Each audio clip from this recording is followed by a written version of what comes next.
importante e interesante para hacerle frente y participar con todos esos países que ahorita nombraste, Miguel Ángel. Aquí hay algo muy importante, y es que, por supuesto, Estados Unidos no ingresa, pues un tema netamente político, pero también eso le va a traer grandes problemas porque China ya se dio cuenta de que ellos pueden en cualquier momento treparse al primer país del mundo en términos comerciales, ¿sí? Y eso es muy peligroso para Estados Unidos, dado que está perdiendo aliados comerciales, aliados estratégicos, sobre todo en esta zona de Asia.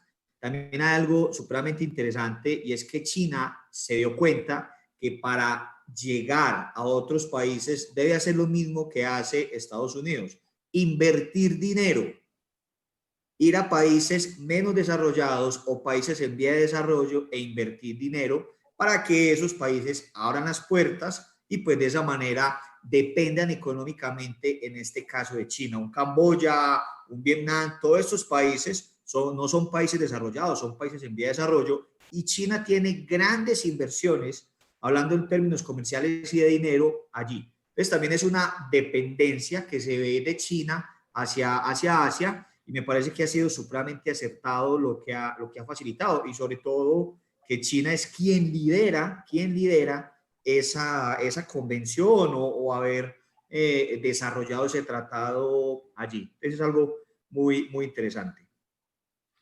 Muy bien, Guillermo, ¿cuál es tu opinión? ¿Cómo esto va a afectar al comercio con la Unión Europea, con Latinoamérica? Bueno, como básicamente Juan Ramón lo ha comentado antes, ¿no? Estamos hablando de algo que ya era conocido.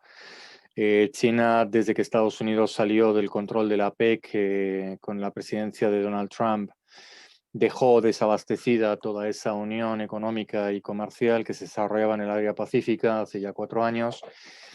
Se estaba buscando en el mundo un interlocutor que decidiera qué hacer con esa zona del mundo, ¿no? Mientras tanto, la Unión Europea ha intentado ir acelerando los acuerdos de libre comercio, los tratados de libre comercio, pero siempre en el concepto país a país, para intentar, al fin y al cabo, tener cuotas de mercado importantes frente a lo que se estaba esperando de China, ¿no? Que en algún momento diera el salto.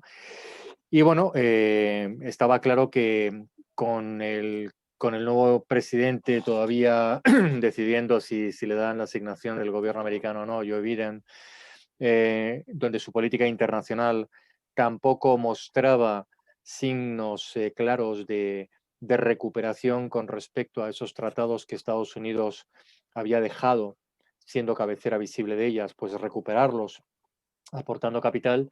Pues creo que bueno, pues ha esperado el tiempo justo para decir y presentar al mundo algo que China ya llevaba hecho, ya tenía hecho los acuerdos de libre comercio. Me ha extrañado, curiosamente, que en ese acuerdo no haya integrado a Chile.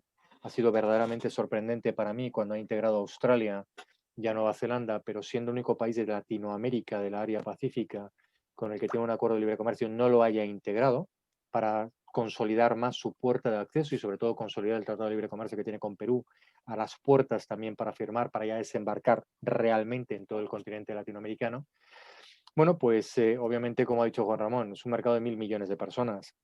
1.000 millones de personas en un total de ¿qué van a ser al final? 10, 12 países los que finalmente terminen de consolidar, porque bueno, están esos países todavía y hay un par de países que están ahí pendientes de ratificar su adhesión o no. Pero bueno, obviamente la Unión Europea, bueno, ahora mismo está apostando más por el mercado africano. Los mercados asiáticos se nos quedan excesivamente lejos. Mercado latinoamericano seguimos intentando que sea nuestro mercado base de alguna forma para consolidar nuestra exportación. Y como acabo de decir, China, Japón, Singapur, Tailandia, Taiwán, pues son mercados que se nos quedan todavía demasiado lejos, en los que no tenemos capacidad hoy por hoy operativa. Muy bien, bueno, pues nada, ahí tenemos una primera pincelada de esta noticia, de esta firma, de este Tratado de Libre Comercio de China con estos 14 países. Otro tema que también ha saltado a la actualidad hoy lunes 16 es la venta de la filial del BBVA en Estados Unidos. Por esperar, que no quiero equivocarme en la noticia, pero me parece que ha sido por 9.700 millones de euros. Es el abandono de Estados Unidos para el banco, el BBVA. ¿Esto qué os puede representar? ¿Qué significa todo esto para el mundo financiero, Juan Ramón? Pues bastante importante. Yo creo que es algo que ya se venía mascando a nivel nacional, a nivel doméstico, y BBVA pues necesitaba una inyección. Yo creo que lo que está subyacente aquí detrás es el hecho de que BBVA va a crecer de alguna forma en España y parece ser que el pretendiente al que quieren atacar es el banco, que quieren adquirir es básicamente el Banco Sabadell. Para ello necesitan dinero y me da la sensación de que posiblemente vaya por ahí. Y no, lo lógico es que en los próximos días o semanas veamos movimientos del BBV para convertirse en la entidad líder en España, por lo menos en tema de depósitos posiblemente. Pero está claro que detrás de ello hay la posibilidad de una fusión, una adquisición en las próximas semanas aquí en España. De todas formas, bueno, salir de Estados Unidos y haciendo caja por 9.500 o 9.700 millones de euros es una buena noticia para la entidad porque le da un poco más de tranquilidad. Pero bueno, para los que centrándonos en comercio internacional, vemos cómo se nos están reduciendo las posibilidades, ¿vale? A la hora de gestionar o de tramitar, y me imagino, créditos documentarios, transferencias, etcétera, en el futuro, forfaiting o factoring, confirming, etcétera. Los que trabajamos en comercio internacional me da la sensación de que los bancos están muy caninos y que vamos a ver cómo que al final el consumidor va a ser el que pague todas estas fusiones, porque al final vamos hacia un oligopolio bancario, además ayudado, apoyado emocionalmente por la Unión Europea y por los gobiernos de los países europeos, con lo cual es fácil que en España nos quedemos con tres grandes. Imaginar lo que es un mercado donde tres grandes proveedores pues son los que manejan el comercio internacional y el nacional, claro. Pero a lo que nos atañe a nosotros es las comisiones que se van a cobrar por el comercio internacional. Yo creo que cada uno en sus cuentas, a nivel personal, ya está empezando a ver, ¿no?, esa no sé cómo decirle, esa fruición en las fusiones que al final no significan más que un oligopolio, claro. Esa es mi opinión. Sí. Bueno, luego daré yo también comentarios, haré más preguntas. Alexander, ¿tú cómo lo ves esto? ¿Esto crees que a vosotros os afecta allí en Latinoamérica? Que BBVA, que tiene presencia también presencia en Latinoamérica, salga de Estados Unidos, ¿va a suponer algo para vosotros? ¿O estáis cubiertos a nivel con cualquier otras entidades financieras? No, realmente que el BBVA salga de Latinoamérica, no creo que haya mucho impacto al respecto. Por lo menos en Colombia hay unas pocas sedes del BBVA y sobre todo es para el tema de mesas de comercio internacional, ¿sí? Eso es la estrategia que está utilizando el BBVA, por lo menos para Colombia y parte de Latinoamérica. No creo que afecte mucho. Me quedan unas palabras de Juan Ramón. Es el impacto en el comercio exterior y en la imagen también del banco, porque es un banco poderoso, es un banco de larga data en España, y ustedes me corrigen que están allí, y que esté vendiendo para hacer caja, pues hombre, eso financieramente y en temas de endeudamiento, pues no sé hasta dónde sea procedente y salir del primer mercado del mundo, ¿sí? Que eso también hay que entrar a analizarlo. Es como cuando sale Carrefour de Sudamérica. Carrefour recogió todas las tiendas de Sudamérica, ¿sí? Y no fue ni siquiera porque tenía crisis en Sudamérica, tenía crisis en Europa. Y al tener crisis allá, pues lamentablemente se fue permeando financieramente sus cadenas acá en Latinoamérica o en Sudamérica y le vendió a una empresa de Chile, a una chilena. Esta la adquirió y salió, ¿sí? Entonces, los latinos quedamos con ese sinsabor. ¿Qué le pasó a Carrefour? Sí, pues en Europa es tan grande, tan poderosa, pues es ese sinsabor, ¿sí? Y eso también puede repercutir en las calificadoras internacionales, porque estos bancos por lo menos están en bolsa, la bolsa de Nueva York, la bolsa pues allí en España. Eso también tiene impactos financieros del vender su filial y en la primera potencia del mundo para hacer caja. Yo creo que es más el impacto en la imagen, ¿sí? En el reconocimiento, en el posicionamiento internacional, ¿cierto? Entonces, sobre todo va a ser ese coletazo, ¿sí? Esperemos pues que no sea para nada grave, pero sí es un impacto en esos términos que se vería desde Latinoamérica. Muy bien, muchas gracias, Alexander. Guillermo, ¿cómo lo ves tú? Bueno, creo que también lo estamos apuntando todos. Todo es una noticias frescas que hay que ver cómo se van desarrollando. Pero bueno, desde los que tenemos ya ciertos años de experiencia y estamos viendo pues que no deja de ser repeticiones de lo que está ocurriendo en el mundo, no deja de ser una recogida de velas para intentar consolidar su potencial en determinados mercados, dado que el mundo se está dividiendo en continentes clarísimamente. Es decir, volvemos a pasar de un concepto de globalización, que lo conseguimos a partir del año 97-98, a un concepto de parcialización en el mundo por 4 continentes claramente destacados, ¿no?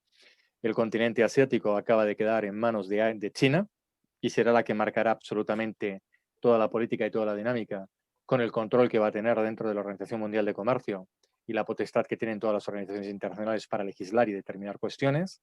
Estados Unidos ha desaparecido del entorno internacional igual que Rusia, con lo cual ya no son líderes ni tan siquiera en el mercado latinoamericano. El mercado latinoamericano ahora mismo es un mercado totalmente abierto, con países de economías difíciles de gestionar y tramitar por parte de Estados Unidos, pero también por la Unión Europea, pero muy fáciles de gestionar por parte de China, curiosamente. El mercado africano, el nuevo descubrimiento. Quiero decir con esto que ese viejo comercio exterior del que muchos de nosotros ya partimos desde hace más de 3 décadas, trabajando en él, donde teníamos motores en el mundo como eran Alemania, Francia, Italia o Reino Unido, pues pasan a escenarios menores. Cuando digo escenarios menores, quiero decir en relación a lo que es la competencia y el poder de decisión que tiene a nivel mundial para poder gestionar procesos, ¿no? Y sobre todo, pues sus intereses internacionales, ¿no? Y el caso del BBVA estaba pues muy definido, es decir, estamos pasando en España de haber quedado con la imagen de una serie de bancos españoles, Banco de Santander, BBVA y alguno que otro más, que siempre que nos acercamos a la actividad de la entidad internacional buscando, como decía Juan antes o como decía Alexander, ¿no? Ayudas para financiar operativa con créditos, operativas con transferencias y demás, todo era más imagen que realmente operativa. Es decir, la compra de bancos que han tenido el Santander fuera de España o el BBVA y demás no han sido realmente bancos operativos, han sido más bancos de mesa, más de negocio, para operaciones mucho más concretas, donde la unidad de negocio no ha sido tan importante y tan definitoria para las inversiones que se han estado desarrollando. Para el mundo normal de las pymes, que somos las que tiramos mucho de este carro de comercio exterior, pues cuando estábamos intentando realizar operaciones sobre determinados mercados, nos encontrábamos en muchas ocasiones que nuestros grandes bancos no eran operativos precisamente en estos países y teníamos que buscar otras alternativas dentro de la Unión Europea o nos buscaban el famoso enlace del enlace bancario, con lo cual Los las famosos comisiones subían, corresponsales ¿no? con el corresponsal del Entonces, corresponsal del corresponsal. claro, el hecho de que el BBVA ha salido de Estados Unidos no es una noticia, digamos, espectacular. Lo espectacular es por el dinero con el que se va a capitalizar y va a tener liquidez. La presencia realmente del BBVA en Estados Unidos no era muy significativa, No, pero pero se sí es gastaba verdad, mucho dinero en promoción, es decir, que durante sí, muchos años fue pero promotor y Miguel Ángel, patrocinador sí, principal de la NBA, de baloncesto. sí, pero vamos, mira, ya que has introducido una de las grandes cuchillos que se suelen incorporar dentro de la actividad internacional, nos podríamos plantear de cara a que intervinieran muchas personas en los próximos programas de cuál es la diferencia del comercio internacional español de hace 3 décadas, 2 décadas o 10 décadas con las grandes marcas españolas posicionadas en terceros países a las que tenemos en el 2021. Porque yo recuerdo hace 40 años tener 50 marcas internacionales posicionadas y ahora mismo siguen siendo las mismas 50 con algún cambio de nombre y demás y 10 más. Y tú dices, pero ¿cuántas empresas somos realmente en España exportando? Desde que en España se implementó el sistema PIPE, creando muchas pymes y creando muchos proyectos con más de 5.000 nuevas empresas exportadoras, de las cuales hayamos logrado 10 posicionamientos de marca sobre 5.000 empresas, pues estamos hablando de una clara referencia de lo que es el hacer un comercio internacional antiguo al hacer un comercio internacional actual, donde el BBVA está recogiendo velas. ¿Por qué? Es muy lógico, porque lo que tiene que hacer es consolidarse como el segundo o el tercer banco grande en España para intentar mantener todas las operaciones nacionales y todas las operaciones internacionales que lleguen, no que salgan, sino que lleguen de los grandes bancos internacionales, que es donde está el negocio ahora mismo. No está en la exportación en el banco, está en la importación en el banco. Y obviamente, si nos estamos quedando con un mundo financiero y comercialmente por continentes claramente controlado por muy poquitas economías en estos momentos, si no consolidamos una entidad financiera potente en el mercado español, ya lo ha intentado hacer el Santander y tiene unos problemas graves, lo está intentando ahora mismo hacer BBVA y el resto pues están como están, pues obviamente basta dos aires de que China mueva ficha con sus 2 o 3 bancos principales y de repente nos encontremos que el sistema financiero español también pasa bajo su control, con lo cual hay que recoger velas y posicionarse aquí en el mercado español. A efectos de comercio exterior, no creo que lo vayamos a sentir mucho por operar con Estados Unidos. Se hacen muchas operaciones con muchos otros bancos que el negocio que tenía el BBVA, sobre todo sobre la pyme española. Vale, para ir terminando y meternos ya con el tema, aunque luego podemos seguir volviendo con él. Juan, ¿qué te parece lo que han estado comentando Alexander y Guillermo? Básicamente reforzar un poquito. Eso es verdad. El BBVA en principio entró en Estados Unidos en los estados del sur, Florida, Alabama, y a veces parecía casi una oficina representativa. O sea que realmente, técnicamente no. Simplemente el salirse de allí, primero, el sistema bancario norteamericano es muy complicado, porque además es regional. Realmente no hay un banco americano. Si ves Bank of America, en la costa este es muy fuerte, en la otra ni lo conocen. Citibank es fuerte en una zona y en otra no.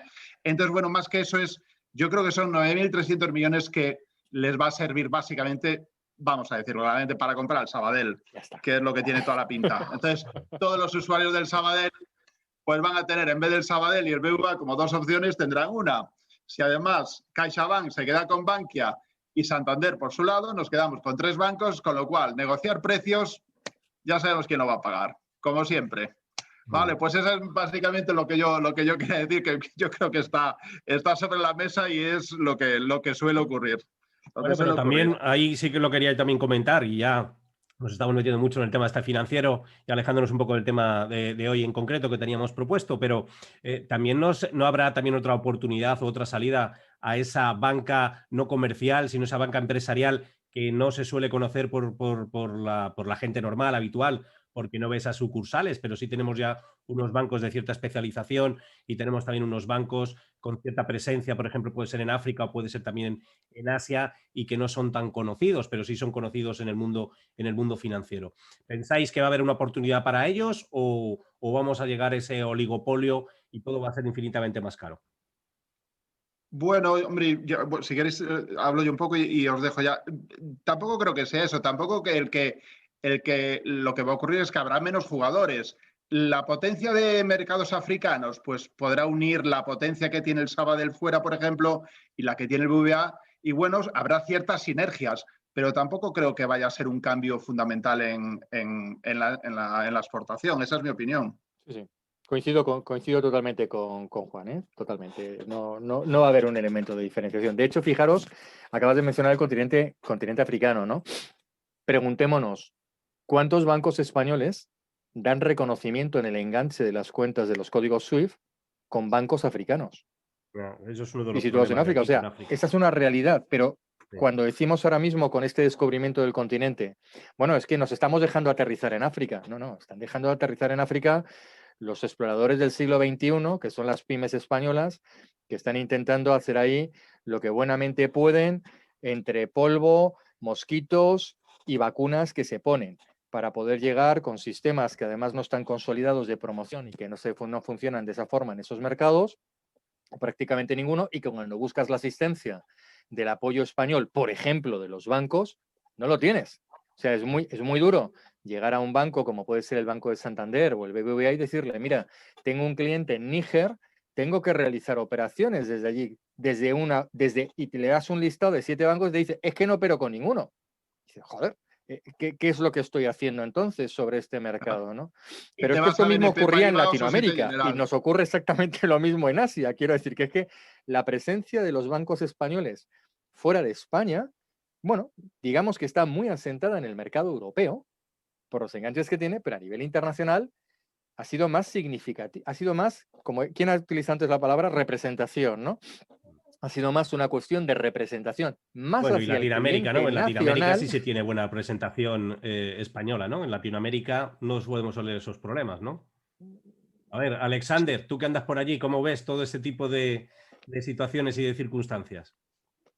Definitivamente los bancos, sean españoles, latinoamericanos, deberán siempre ajustarse a la normatividad internacional y buscar aliados estratégicos, ¿sí? Porque el banco, por más grande que sea, por más poderoso, escuchándoles a ustedes con el tema de África, que pues para ese tema de conexión con la banca internacional es algo complicado, deberán tener alguna representación, sea propia, sea la marca del banco o a través de otra. Aquí el gran problema es la comisión que se le pasará al importador o al exportador que reciba esas divisas. Ese es el gran problema, la comisión, ¿sí? Porque cuando no tiene sede propia en otro país, pues la comisión es muchísimo más alta que si pues lo puedo manejar tranquilamente. Es cuando viajas a Oriente Medio, ¿sí? No sé, estos países árabes, donde también muchos bancos latinoamericanos no tienen contacto allá.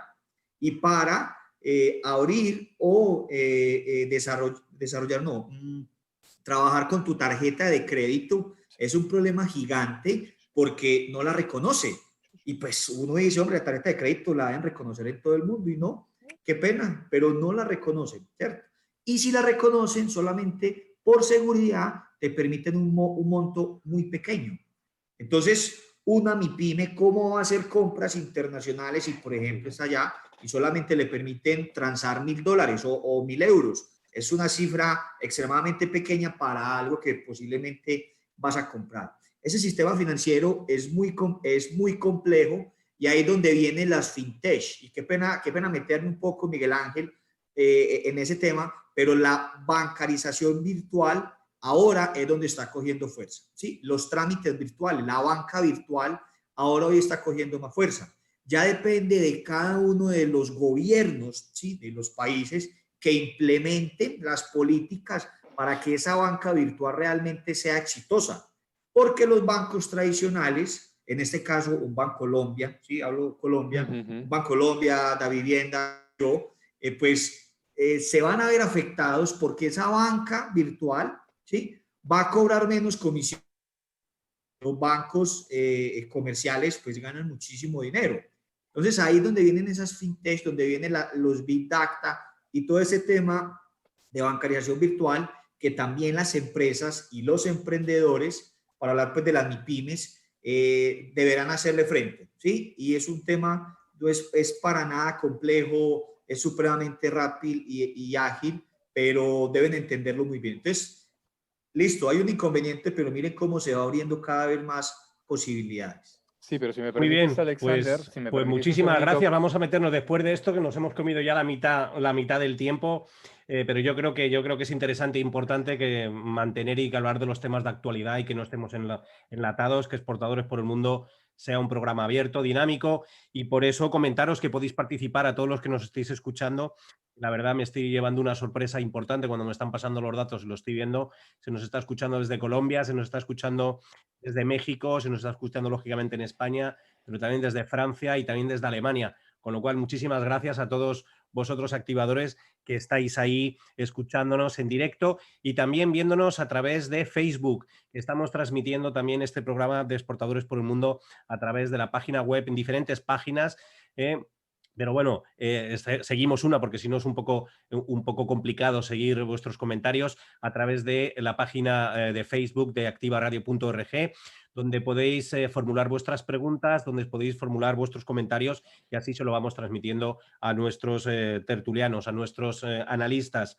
Y por supuesto también el teléfono del WhatsApp de activaradio.org, que es el 656-981-607. Repito, 656-981-607 con el más 34 si nos queréis mandar un WhatsApp desde fuera de España.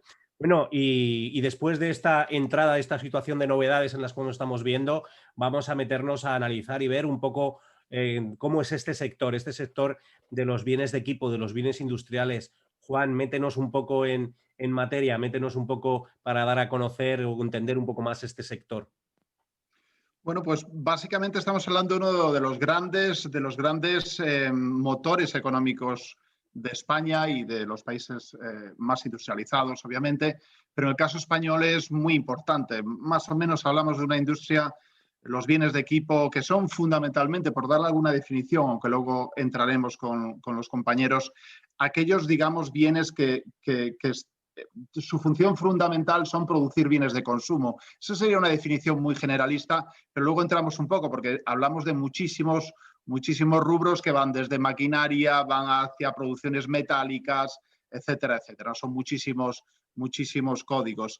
Entonces, bueno, básicamente factura en torno a los 65.000 millones de euros, que es una cantidad ya muy importante, de los cuales exportamos aproximadamente el 67% de esos 65.000 millones, que debe estar por los 45.000 millones de euros, ¿no? Que es un 20% de lo que exportamos, lo cual ya hablamos de cantidades muy importantes. Como hay datos que se cruzan, pues creemos que es extremadamente importante. ¿A dónde exportamos? Pues como siempre la Unión Europea es aproximadamente un 55% de nuestras exportaciones, ¿no? Y ahí, pues Francia con un 12% es importante, Alemania un 11%, y luego en segundo lugar Estados Unidos y Canadá, ¿no? Donde Estados Unidos anda con un 6,6% y Canadá pues el restante, ¿no? Y luego pues África también está teniendo un peso, Reino Unido, que ya no lo contamos como Unión Europea, un 6%. Bueno, digamos que el peso de la Unión Europea es muy importante, como siempre y como ocurre habitualmente en nuestra estructura de exportación. A la hora de comprar bienes de equipo, pues un poco lo mismo, ¿no? Estamos hablando incluso de más importaciones que exportaciones, que es hasta cierto punto lógico, ¿no? Países más adelantados industrialmente es lógico que importemos de ello, ¿no? Y ahí, pues, obviamente Alemania es muy importante, Alemania está por un 18%, China está por un 14%, Francia un 9,6% e Italia un 9,1%, ¿no? A veces nos extraña un poco, bueno, ¿cómo Italia tiene ese peso? Bueno, si vamos al campo español es muy fácil que si vamos a cualquier parte del campo español nos encontremos maquinaria italiana pues de forma muy habitual, ¿no? En nuestras aceiteras o bodegas, ¿no? Pues eso es un poquito este gran sector que para la industria española es fundamental. Y yo creo que aquí es donde estamos haciendo hincapié desde hace muchos años. Tenemos que ser un país industrial. Los países industriales, puede haber crisis económicas, puede haber ciclos, pero sabes que eso siempre va a estar ahí. El gran país industrial es Alemania y vemos como las crisis en Alemania son importantes, pero son siempre menos. Los salarios son más altos en la industria, en los bienes de equipo. La tecnología es superior, es decir, apostemos por este sector que es tremendamente importante. Eso es básicamente lo que podría decir yo. Muy bien, muchas gracias, Juan. Alexander, ¿cómo es este sector? ¿De qué manera afecta allí en Latinoamérica? Bueno, es un sector también muy grande, aproximadamente mueve unos 40.000 millones de dólares, está hablando de Latinoamérica. Es muy interesante porque los países latinoamericanos nos caracterizamos por ser grandes consumidores, grandes importadores, pero para este tipo de productos, maquinarias, todo esto, estamos produciendo y se está exportando a otros países, como por ejemplo, el mismo Estados Unidos recibe maquinaria, en este caso colombiana, chilena, peruana, ¿sí? O importamos de China, importamos muchísimos productos para la terminación, bombas, motores, ¿sí? Para la terminación y para hacer todas estas máquinas que se requieren en nuestros países. Es un sector muy dinámico, es un sector que apoya muy bien a la industria y sobre todo para nuestros países, hablo de Centroamérica y Suramérica, el agro, ¿sí? Porque casi que nos hemos convertido en la despensa mundial de alimentos, ¿sí? Entonces, insisto, con China hoy tiene grandes problemas en tema de suelos, en tema de aguas. Los grandes ríos de China son los más contaminados del mundo y ellos ya volcaron la mirada hacia nosotros, Centroamérica, Suramérica. No destaco México, Estados Unidos, porque ese es otro motor que se maneja desde allí.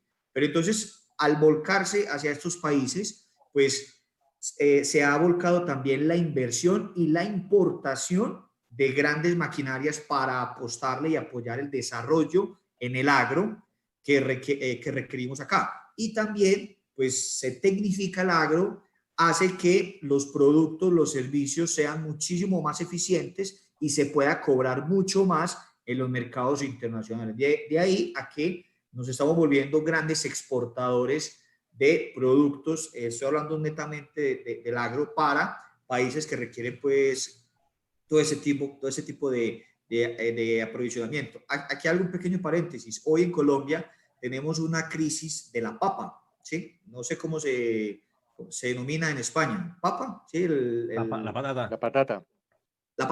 La patata. Ok, listo. Entonces, para Colombia la papa, resulta que estamos importando grandes toneladas, muchísimas toneladas de papa para Colombia, y Colombia es gran productor de papa en todo Sudamérica, ¿sí? Entonces, ahí donde viene esa tecnificación del agro, cómo nos está afectando hoy, y este tipo de maquinarias y equipos apoyan muchísimo a nuestra región y a todo lo que se ve desde hoy en Latinoamérica. Muy bien, ¿cómo lo ves tú, Guillermo? ¿Cuál es la Bueno, importancia de todo esto? ¿Qué es pues lo que a COCEX le llega, este tipo de cuestiones, de preguntas y de asesoramiento que llega a COCEX? Que ya de así ya también os digo, os recuerdo el teléfono de ACOCEX, la Asociación Española de Profesionales de Comercio Exterior, es el 912-908-126. Guillermo, ¿cómo asesoráis? ¿Cómo veis este sector dentro de ACOCEX?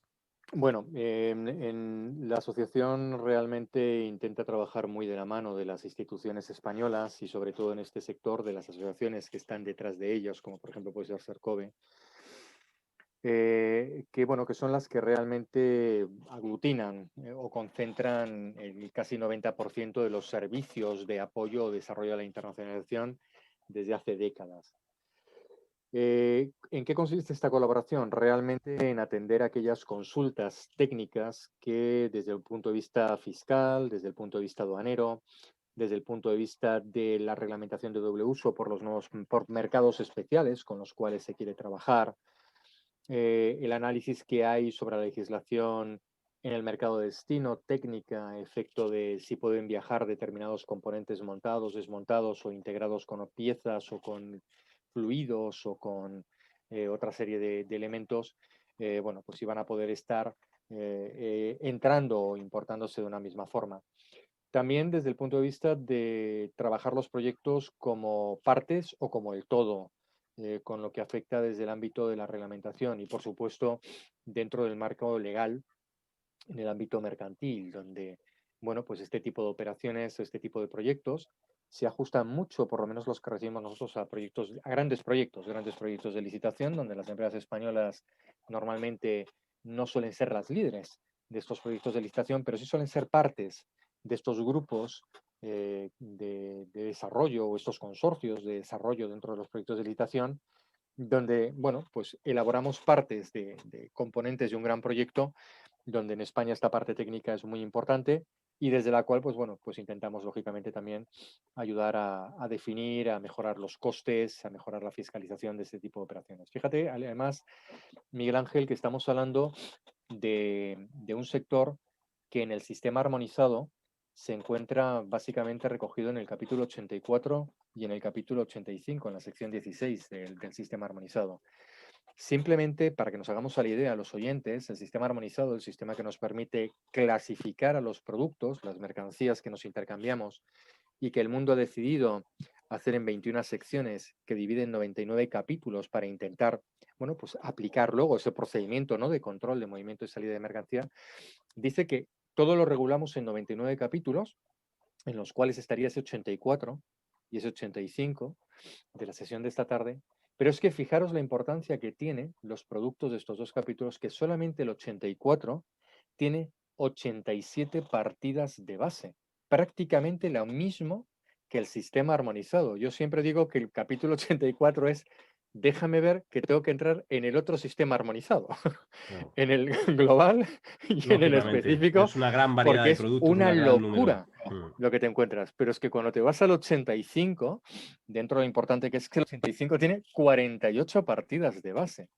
Es que cuando te vas a otros capítulos, el máximo alcance que puedes llegar es a 12 o a 8, ¿no? Entonces, fijaros lo importante, lo difícil que ha sido primero para el mundo intentar integrar todos estos productos dentro de un criterio de normalización y estandarización mundial, que ha tenido que crear ese subsistema armonizado específicamente dentro de él para poder luego regular con todas las modificaciones que luego los estados y los países hacen como todos bien sabemos, en función de si eres fabricante, si eres transformador, es decir, de cómo te afecta a tu economía, para luego, bueno, pues hacerlo más complejo o menos complejo con respecto a las variables. Muy bien, muchas gracias, Guillermo. Ya veis toda la amplitud, pero sí, ya sabéis que empezamos a analizar las 5 áreas, ya nos hemos metido con la primera, que es la gestión del marketing, la principal de nuestra mesa de la exportación.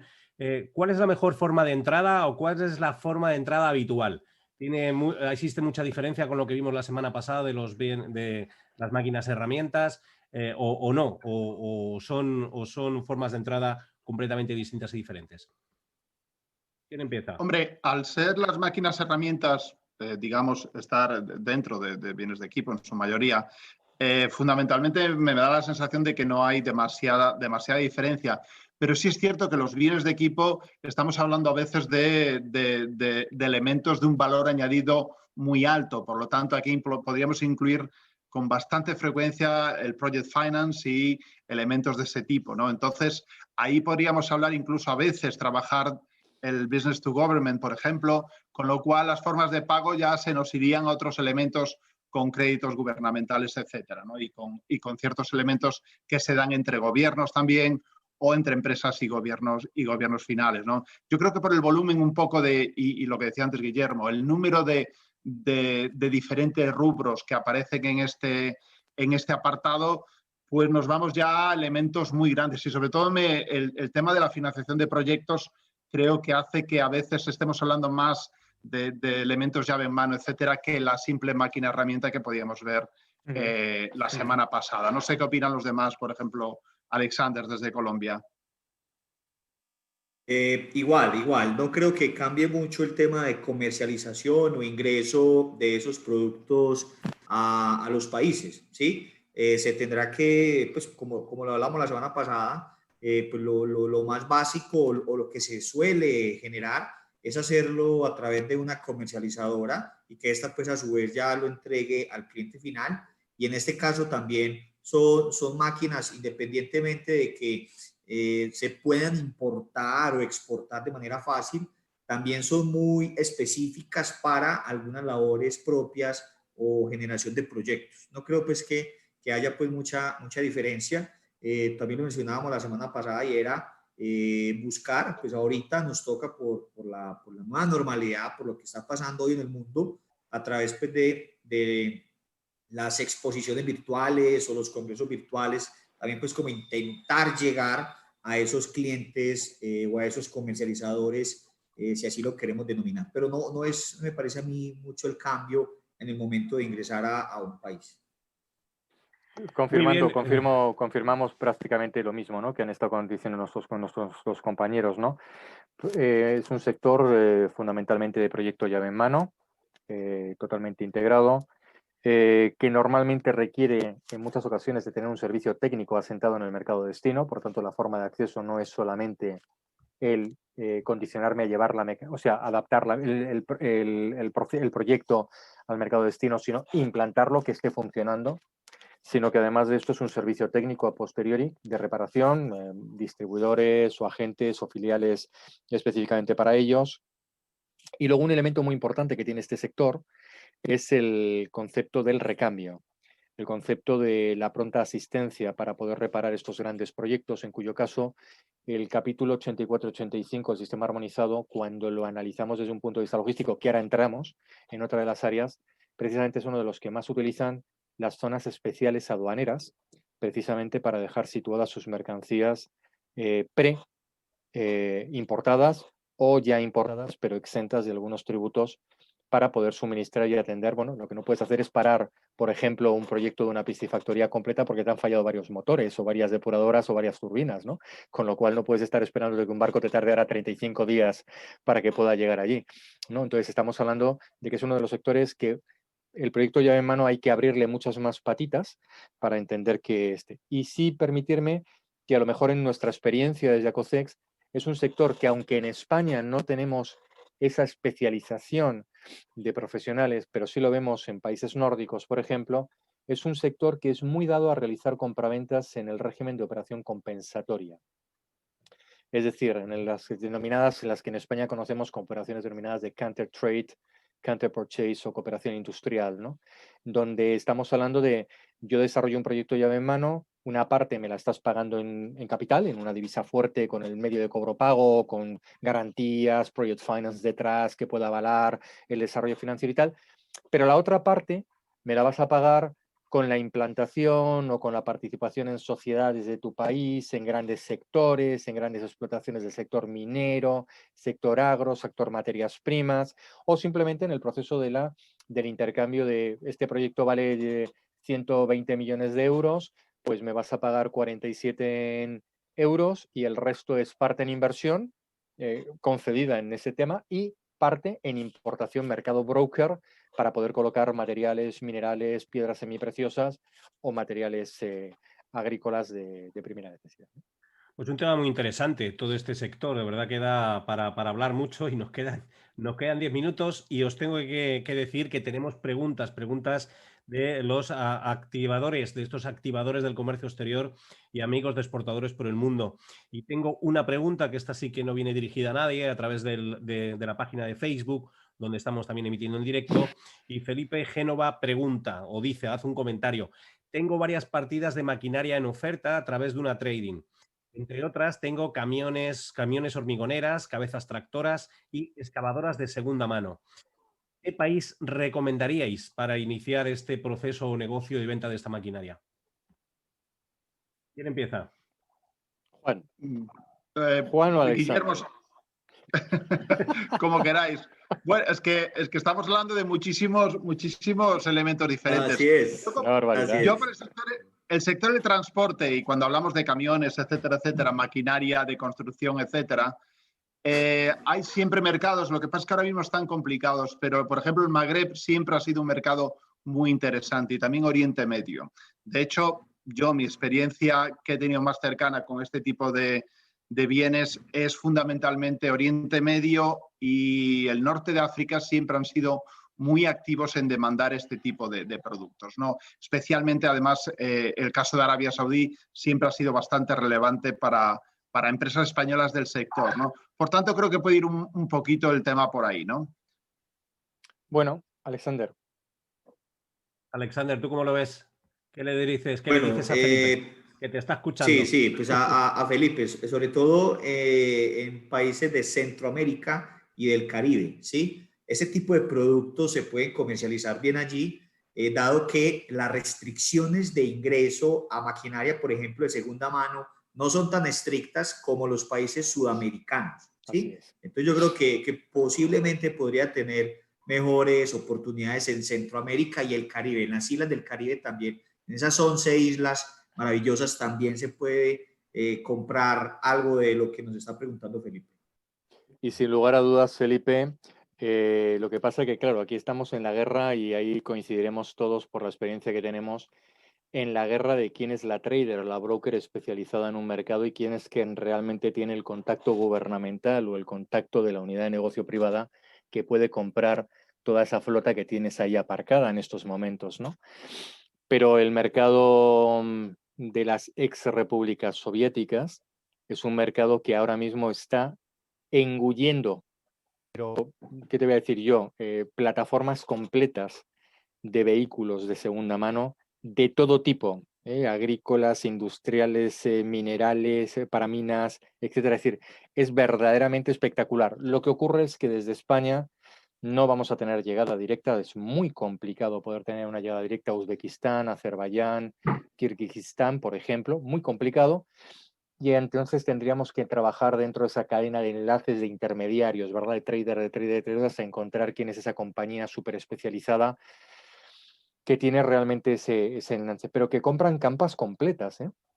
Te puedo decir que nosotros en Acocés, la última operación que nos han solicitado, pues te puedo decir tranquilamente máquinas cosechadoras para Uzbekistán, pues del orden de 30 máquinas de golpe, ¿eh? Simplemente, para cosechar trigo y cebada. Muy bien, pues tenemos otra pregunta que ha entrado. Yo creo que los protagonistas deben ser nuestros oyentes, todos los que siguen, los profesionales que siguen este programa de exportadores por el mundo. Y Borja López dice y pregunta también en términos generales, no va orientado a nadie, que si ¿de qué manera es posible y es factible esa entrega de llave en mano? ¿Hay que despachar la libre práctica o se pueden utilizar áreas 60? De tal manera, lógicamente, que es un poco cómo funciona la operativa, de qué manera pudiera ser y si esto lleva mucha complejidad o no. Esa es la pregunta que nos hace Borja López. Cuidado, no es tan general, si me permitís aquí, que es donde a lo mejor yo me gusta bucear más libremente. Te mueves mejor, ¿no? Te mueves mejor ahí.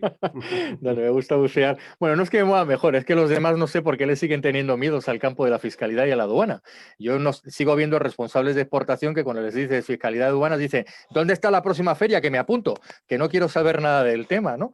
Les parece más interesante eso que realmente que al final su mercancía pueda entrar en el otro país, ¿no? Le tienen gran temor y gran pavor. Fuera de la broma, atendiendo a la consulta que hace, cuidado, la pregunta es muy, muy importante dentro del sector. Precisamente es una de las preguntas que uno espera dentro del programa de radio de esta tarde.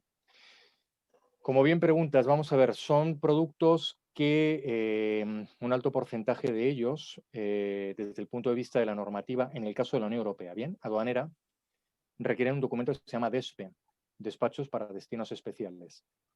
Quiere decirse esto, ¿no? Que normalmente te van a permitir realizar la importación a libre práctica o situarla en depósitos especiales. Cuando tú generas una operación con un destino especial como este, te van a permitir poder integrar con la liquidación del arancel, pero no con la liquidación de los IVAs. Con lo cual, efectivamente, Miguel Ángel, estamos hablando de la utilización de áreas especiales. De hecho, lo he comentado previamente en el apartado anterior. Es precisamente un sector de los que habitualmente utilizan, cuando vemos en las estadísticas, quién utiliza el régimen de perfeccionamiento activo, quién está utilizando el régimen de destino final, o quién está realizando o quién está utilizando el régimen de depósito aduanero, ¿no? Te encuentras que prácticamente está casi integrado en las subpartidas de base precisamente de estos dos grandes capítulos. Entonces, normalmente se trabaja a libre práctica, ¿vale? Lo que ocurre que, bueno, pues dependiendo de ese producto puedes utilizar el DESPE y luego puedes proceder a hacer esa utilización de esas zonas especiales. Pues nada, Borja, ahí tienes la respuesta por parte de Guillermo. Es que se nos echa el tiempo, seguramente también Alexander y Juan Ramón tienen algo que opinar, pero es que nos quedan 5 minutos y no quiero dejarme atrás, que ya nos lo dejamos la semana pasada, estas dos preguntas que llegaron a exportadoresporelmundo@acocex.es, que es para el servicio de Acocex Responde. Guillermo, nos dejamos ayer, como sabes, la semana pasada sin hacerte las cuestiones que nos habían llegado. Y Maribel pregunta y dice, tengo una mercancía que está viajando hacia España por vía aérea y no me ha entregado aún el proveedor la copia del Airwheel Bill. Aterriza mañana martes, con lo cual, pobrecita mía, lo que le habrá pasado ya y estoy sin documentación. ¿Qué pasos debo realizar para no tener problema mañana? Pues Madre de aquí, mía, Maribel, lo siento, no sé qué problema habrás tenido, porque la verdad, como me quedé así terminando, los he vuelto a retomar ahora. Que haga efectivo Maribel, el seguro de una vez, no haber Maribel. sacado rápidamente esta pregunta. Lo siento mucho, pero espero. Maribel, Miguel Ángel te paga la mercancía. A ver qué ha pasado, a ver si la tiene ahí todavía, a lo mejor retenida y le podemos solucionar el problema. Bueno, la respuesta... Además de pedir disculpas y perdón, que vea culpa porque se nos fue el tiempo la semana pasada. Si no me han dado ninguna otra observación, siempre hay dos respuestas. O una, que ha llegado y llegó la documentación y no tuvo ningún problema en hacer el despacho. O dos, que se han enfadado mucho con nosotros, cosa que creo que es improbable. Vamos a ver, la pregunta tuya es demasiado amplia. No sé no entiendo cuál es la documentación que a ti te esté faltando. No puede ser que te falte el Airwheel Bill, es inviable. Con lo cual, si esto te llegó el martes de la semana pasada, con el Airwheel Bill y seguramente con una declaración que te habrá pedido tu representante aduanero hacer, por lo menos el pedido o la factura pro forma que se envió en su momento te las habrá reclamado con carácter inmediato para hacer un despacho simplificado no definitivo.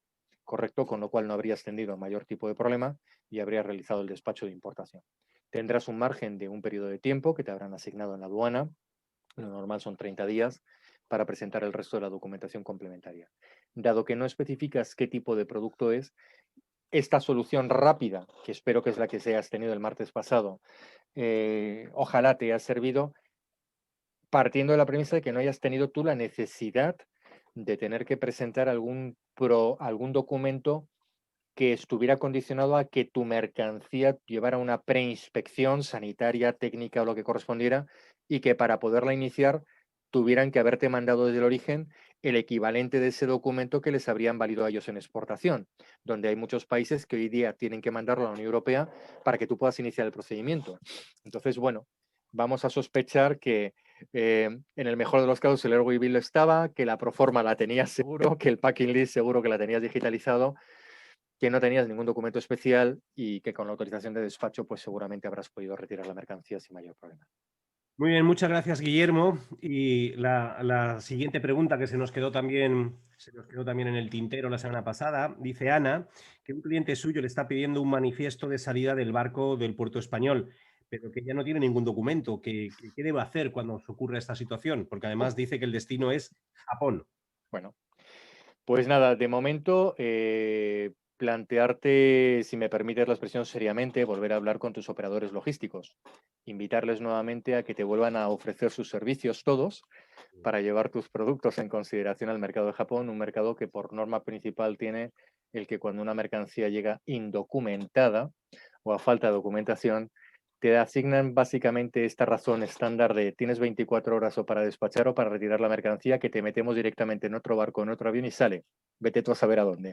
Con lo cual estamos hablando de que no es precisamente uno de los países más cómodos para poder trabajar, como es el caso europeo, que de repente dices, bueno, pues la sitúo en una DT o la sitúo, yo qué sé, me invento un régimen, la declaro un régimen de tránsito y la meto en un almacén y ya me llegarán durante unos días, aunque me cueste un poquito más. Japón, dependiendo de la mercancía, esas opciones no te van a poder ofrecer o no te las van a poder dar, ¿no? A ver, el manifiesto de carga del que tú hablas es un documento que desde hace 2 años aproximadamente, desde que se está implementando el sistema de operador económico autorizado y el sistema de trazabilidad de la seguridad en la trazabilidad internacional de los movimientos de las mercancías, cada día se está pidiendo más. ¿Por qué? Porque se está pidiendo la prueba tácita de que la mercancía está dentro del vehículo que va a realizar el trayecto internacional, es decir, que por lo tanto se espera que efectivamente llegue al mercado de destino, pero que llegue en las condiciones que supuestamente la documentación dice que va a ir. Quiere decirse que ha habido un supervisor en la carga que certifica que realmente lo que dicen los papeles estaba y estaba cuando se situó dentro del vehículo. Por lo tanto, esos manifiestos se están reclamando en destino normalmente en el aéreo con escasas horas, dependiendo de las millas aéreas que hay que realizar en tráfico. Hay países que te las piden con 4 horas desde que ha salido el vuelo y no te dan mucho más para poderlas presentar, pero en el marítimo sí te están dando márgenes de que como mínimo 72 horas antes de que la mercancía llegue en el barco al puerto donde tiene que hacer la escala y la descarga, tiene que estar presentado. Y no es el BL, que el BL es un billete, que dice que eso tiene que ir de un lado para otro. No, no. Lo que te están diciendo es que te confirmen que está dentro, ¿no? Entonces tienes que pedírselo a tu operador logístico, igual que estamos acostumbrados en comercio exterior a pedir, pásame los originales del BL y sus copias, y nos obsesionamos con eso, pues tenemos que empezar a aprender a trabajar con documentación telemática nueva, que es mucho más operativa en este nuevo sistema OEA, donde todos los que somos responsables de exportación e importación a una compañía, tenemos que actualizarnos en este caso, y permíteme, Miguel Ángel, que les invitemos en este caso a que sigan los cursos que ACOCEX realiza para profesionales en el sector de actualización desde un punto de vista práctico para todas aquellas personas que tenemos conocimiento, que llevamos muchos años operando, pero que no tenemos tiempo a lo mejor de leernos toda la legislación y de estar al día a día con toda la normativa, no se puede Y llegar a ACOCEX todo. obviamente en muy poquitas horas te pone rápidamente en esa situación, ¿no? No hay que hacerse un curso 60, 80 o 120 horas o un máster, sino en muy poquitas horas se puede hacer, ¿no? Muy bien, muchísimas Y gracias, esto es lo que Guillermo. logístico. Muchísimas gracias también, Ana, por contarnos con nosotros, con nuestras dudas y habernosla enviado al correo electrónico del programa, que es exportadoresporelmundo@acocex.es. No me quiero ir, como siempre, nos hemos pasado 2 minutejos, pero bueno, podemos arrancar un poquito de activaradio.org otros unos cuantos minutejos, sobre todo porque no quiero dejar a Felipe Genova, que ha vuelto a hacer otro comentario dentro de la página de Facebook de activaradio.org.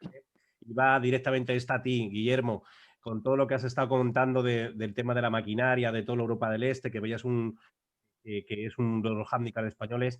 Si Turquía no puede ser un destino o Turquía no puede ser un eslabón para entrar en esos.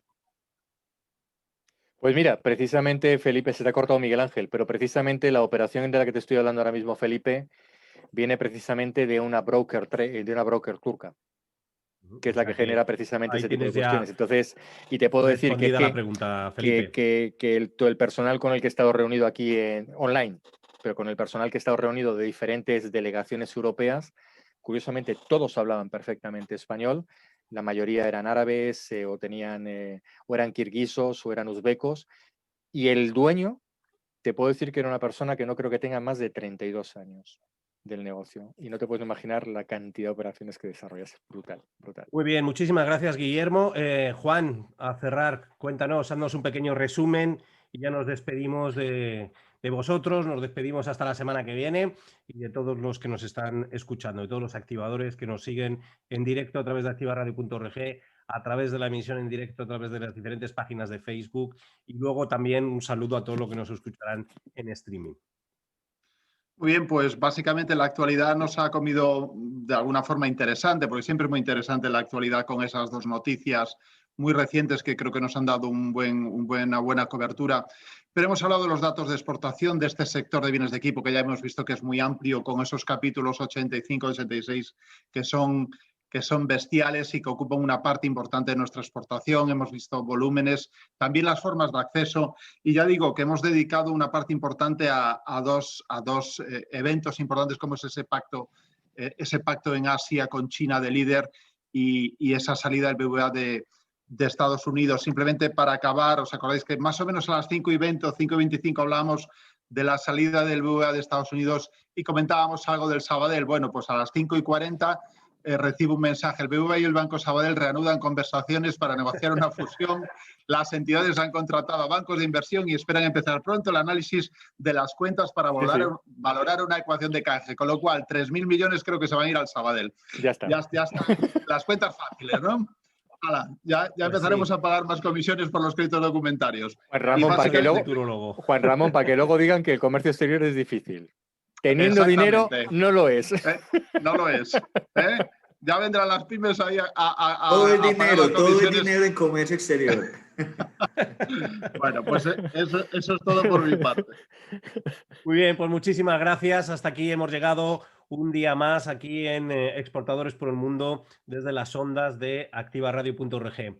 Alexander Ocampo, muchísimas gracias por estar con nosotros nuevamente. Contamos contigo para la semana que viene a ver si puedes, o que sea que hoy te hemos fastidiado tu día de fiesta, pero bueno, como sabemos que eres un gran deportista y estás ahí, puedes salir a correr como gran runner en cualquier momento. Tú no tienes días, cualquier hora del día, y lo digo todo esto porque le mandes un WhatsApp a la hora que sea, te responde. Y uno no sabe ya decir paso porque estoy despertando. No, Miguel Ángel, lo que pasa es que tenemos... No. Adicional, tenemos negocios con China y pues son 12 horas de diferencia de Latinoamérica a China y pues me toca conectarme a las 3, 4 de la mañana mías porque allá me están atendiendo a las 3, 4 de la tarde ellos. Aparte pues de hacer el ejercicio, luego de la reunión me voy a hacer ejercicio muy de noche todavía en Colombia. Bueno, un hombre... Claro que sí, cuenta conmigo el próximo lunes. Es un placer. Muy bien, pues Guillermo Rivas Plata, el secretario de ACOCEX y responsable del servicio de ACOCEX Responde. Muchísimas gracias por estar aquí. Contamos contigo para la semana que viene. Encantado, como siempre. Un saludo y un abrazo a todos los oyentes que tenemos en Activa Radio. Y una vez más, invitar a que tanto Infebex como ACOCEX creo que son sus interlocutores de comercio exterior, sin lugar a dudas. Muchísimas gracias y como no, Juan, la mano derecha también del programa, Juan Ramón Suárez Terol, que es vicepresidente de Infebex y que también un día tendremos que hablar, ya veremos cuándo lo hacemos, del tema de las certificaciones y de todos los protocolos para unificar comentarios, procesos, de que eso siempre que un comercio, que un estudio de mercado, un trabajo de consultoría sea la misma, con los mismos objetivos y con los mismos resultados de cualquier proceso. Pues lo dicho, Juan Ramón, encantado nuevamente y la semana que viene seguiremos aquí. Muy bien. Pues nada más, nos escuchamos la semana que viene. Muchísimas gracias a todos y nada, continuad y mucho éxito en el mundo del comercio exterior. ACOCEX, la Asociación Española de Profesionales de Comercio Exterior, pone a disposición de emprendedores y de empresarios todos los servicios de la interpretación.